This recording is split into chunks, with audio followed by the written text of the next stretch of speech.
Hey everyone, this is Jane with Barlow Herbal, and in this video, I'm excited to share with you some information about a plant that I was not super familiar with. So I had to do a bit of research and learn about this plant, and I'm familiar with it as far as where it grows because it does grow in the places that I love to hike. But I was not super familiar with the origin of it, the deep history of it, whether or not it had medicinal properties, and all of that. So I did a bunch of research, and I've got some notes here because I want to make sure I don't leave anything out.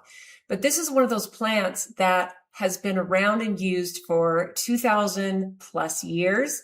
And it's kind of one of those quietly beautiful little plants that might be in your garden. If you're a gardener, you plant not just flowers that complement your yard, but you love planting medicinal plants as well.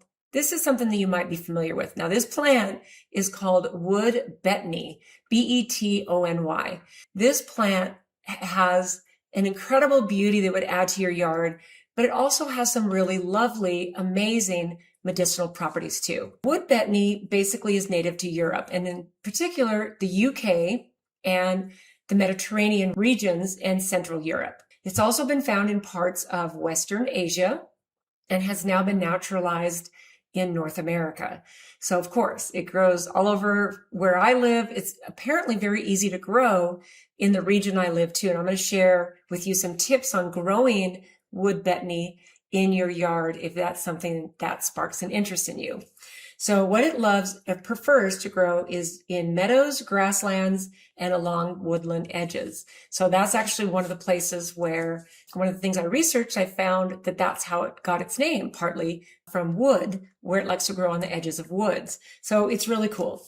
So I actually wrote down, and I want to share with this with you because this is a really interesting story on how this beautiful little plant with these pretty delicate purple flowers got the name wood betony. So this has a surprisingly layered history. It didn't just come from one thing. It kind of worked its way through different nuances as humans have used it, and etc. So it's basically a blend of language, geography, and a bit of ancient misunderstanding. Okay, that's what I found. So the word betony is believed to come from the Latin word botanica. One common theory is that this refers to a region in Spain that was once inhabited by a Celtic tribe called the Vetones. Early Roman writers associated the plant with the area, and the name stuck. And then over time, Betonica had a Latin shift and it went to Betonica. Then Betonica became Betony in English. So betony, that's where it came from. So essentially, this plant may be named after the people or place where it was first widely known or used, which is lovely. Now, the word wood is much simpler, how it became. It just basically describes where it grows. So the word wood in wood betony is much simpler. It refers to the plant's natural habitat, which is really awesome. Here's another cool thing. Interestingly, wood betony used to be classified under the genus Botanica, which directly reflected the name. Later, Botanicas reclassified it into a different genus. So its current scientific name is this. I'm going to probably mess this up a little bit, but Stachys officinalis. Now, a plant usually gets the Latin name officinalis when it is identified as medicinal. So what I found is it is used in official medicine or in apothecaries. So if you have a plant that has a Latin name that includes officinalis, it is usually classified in the realm of medicinal herbals, which is really cool. So this to me is also a strong hint on the many thousands of years of medicinal use that this plant has been quietly enjoying. And to me, the fact that a lot of people have been reaching out to us, as I've been doing these weekly herbal videos, we've had people say, hey, what do you think about this plant? Or why don't you spotlight this plant? Or do you carry this plant in your line? And wood betony is something that's been coming up. And so it's like, I think I'm going to research this and spotlight it because this really is a beautiful little plant that might deserve some attention, not only in your medicinal garden, but in your flower garden as well, especially if you just want to add some beauty, some delicate beauty to your yard. So basically, in a nutshell, the name wood betony loosely translates to this: the medicinal plant from Betonica, or the land of the Vetones, that grows in the woods, which is pretty awesome. Human beings have been using wood betony for over 2,000 years, since ancient Roman times, and it was very popular in medieval Europe. In medieval herbals, it was actually considered a cure-all.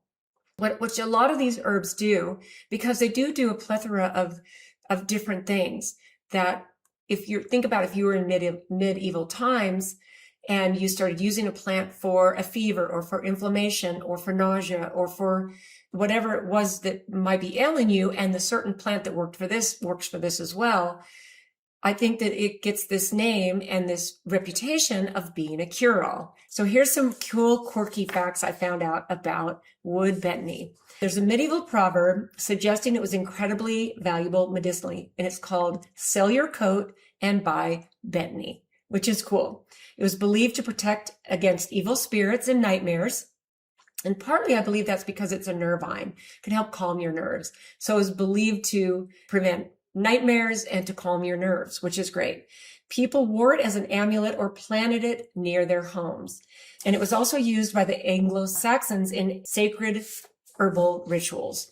It appears in old herbal manuscripts as a powerful spiritual plant, and it was once thought to cure almost everything from headaches to snake bites to melancholy.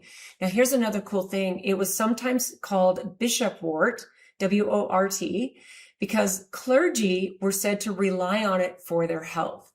In fact, even that statement and the way that the plant looks reminds me of the scene I've seen in several different versions of Shakespeare's Romeo and Juliet, where the friar goes out into his medicinal garden to gather herbs to make the potion for Juliet. And I remember seeing something that might be wood betony or something similar that looked like it, but the beautiful, tall, skinny stalks with the little tiny, delicate purple flowers and the beautiful green leaves, it does remind me of that. So I love that it's also known as bishopwort. Then I found this. There are a couple of safety notes to it. It's generally considered safe when you consume it in moderate amounts. Possible side effects are nausea if it's overconsumed. And it actually says this is what I found: avoid in large doses if you're pregnant or taking strong medications. Now, I love that it just said avoid strong doses if you're pregnant. So it means enjoying a cup of wood betony tea, which typically is made from the leaves. It's the leaves and the flowering tops that are used medicinally. So the stalks and the roots, no. So if you wanted to make a tea out of wood betony and you're pregnant, just don't overconsume it, is what I would say. Typically, here's what I found. A very simple way to try wood betony is to take 1 to 2 teaspoons of the dried leaves. So you dry the leaves before you put them into tea form. Steep it for 10 to 15 minutes, which is typically longer than you would steep a tea. Typically for me, and my experience with steeping a lot of teas, is 4 to 5 minutes is perfect. But apparently with wood betony, you need to steep it for 10 to 15 minutes.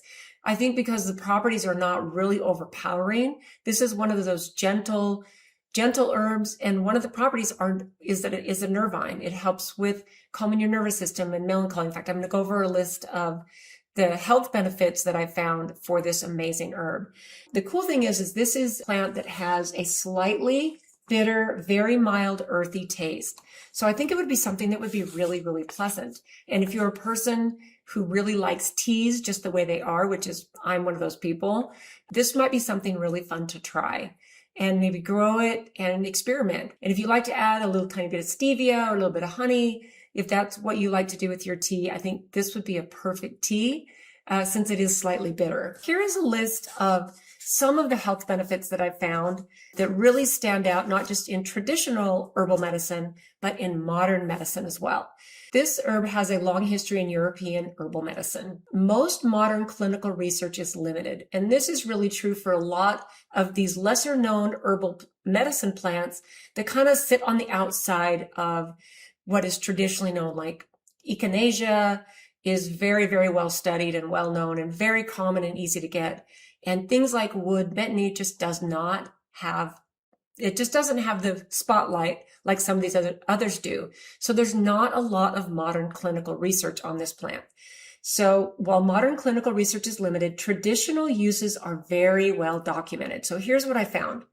Common traditional uses: nervous system support, used for anxiety, tension, and headaches. And I will say the people that have reached out to us asking if we carry this plant or know good sources for it, this is what they're mostly looking for, is the nervous system support. Because we all, when we get into this thought process of I want to use something natural, we don't want to use a prescription drug if we can help it by all means.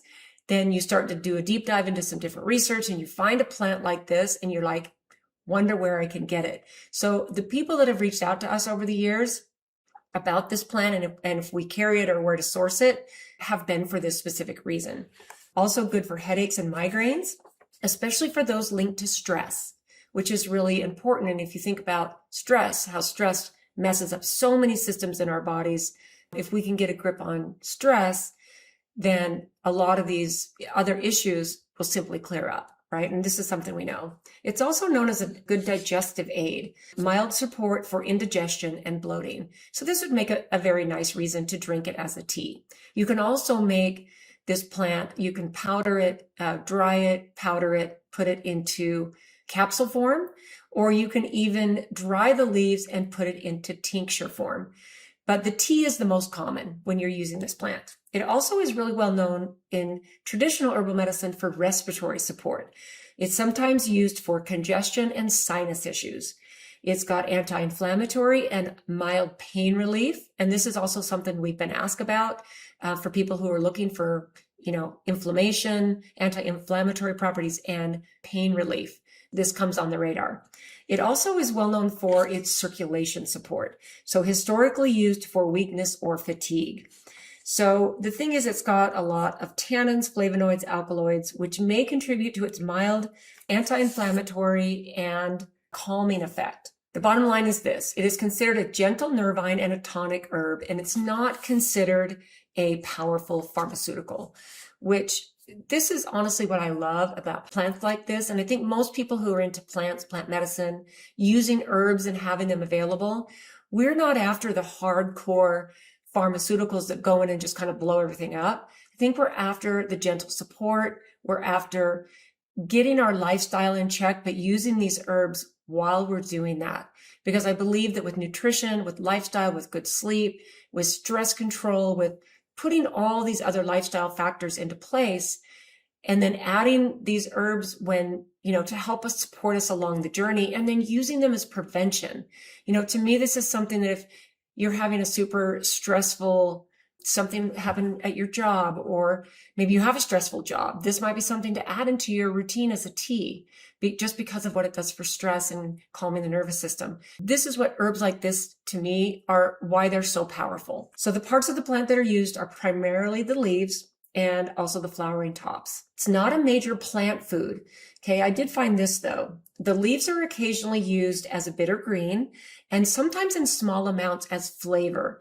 In fact, from what I found, it has some very mild tones of sage and oregano. It's not as strong as those, but it's got those mild tones. So sometimes in cooking, people will use the leaves like you would use a small amount of another spice or herb, because it's got that little bit of bitter taste and it will kind of add a nice flavor. And I would say experiment with it, especially if you decide to grow it in your yard. Okay. So basically it was known more as a medicine than as a food. I found some really cool things about how to grow it, which I really love because it is easy to grow from what I can gather. And again, this is one of those plants. We're here in April when I'm filming this. And this is something that I'm going to look for in some of these local nurseries when I go get a few of my plants to grow, not just my vegetables if I haven't started them from seeds, but for my herbs, my flowers, and this is one I'm going to do a lookout for. Okay, now it is actually, you can make it from seeds, but it's a little more difficult. In fact, what is suggested is that you buy a plant, a small plant, and then you put it somewhere where it's going to thrive. Now, the most important thing that I found is that you don't want to let this be in a place where the soil is really soggy, because it's a pretty drought tolerant plant. It likes certain conditions. It likes sunshine most of the day, but it does not like to sit in soggy, wet soil. So plant it somewhere where the soil is well drained. And once it gets established, it is a perennial. It'll come back every year. But once it gets established, it's pretty drought tolerant, which is awesome for your yard. And it's one of those plants that doesn't spread like crazy. So it's not like in the mint family. It will typically kind of stay contained. And after a while of growing it, you can divide it and take it and plant it. And so you can get a little patch of it or move it around to different places in your yard, and it will just keep growing. It'll keep getting a little bit bigger, but it never takes over, which is really cool. If you have a garden that you want to really add some diversity to, this would be a perfect plant to try it. Now, not only that, wood betony is a massively amazing pollinator. So the bees, sometimes the insects you don't like the wasps and the different yellow jackets, they will also be attracted to this, but mostly your bees will love having this in your yard. Full sun to partial shade, well-drained soil. Water is moderate to fairly drought tolerant. And it does grow well in USDA zones 4 to 9, which means I'm good in Utah. So if you think about places that have a harsh winter, this is something that will go dormant and then it will come back every single spring. Okay. So I would just say if this is something that you want to add into your herb garden, that's a really, really, really good idea. So that seems to cover this beautiful plant. I might even be pronouncing betony wrong.